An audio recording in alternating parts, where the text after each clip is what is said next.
sa setup nila Lara and Joel. Wala silang kumpiyansa sa sarili nila na kaya nila bitbitin yung relasyon nila.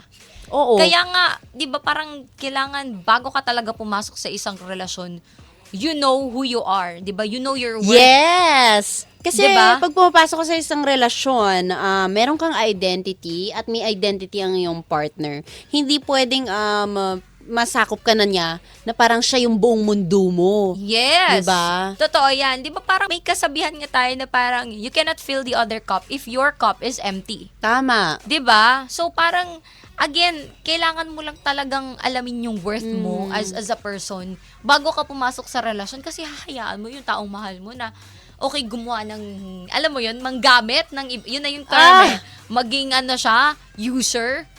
Sorry, Naku. kasi kilaway ko. Ay, hindi ko naman nakita. Nasabi mo na ngayon. Oo nga. Pero ayun nga, no, Diba? parang nakikita mo yung partner mo na hindi gumagawa ng tama. Tapos papabayaan mo lang yun dahil ganito, ganyan. Siguro may mga boundaries dapat na siniset bago magsimula ng relationship. Correct. Siguro akin lang naman yun. Hindi naman ako, again, hindi tayo dating experts. But at the same time, kung tayo ang tatanungin, siguro sa akin, kailangan ko mag-set ng boundaries sa simula ng relationship. And expectation. Ano ba ang ina-expect mo sa partner mo?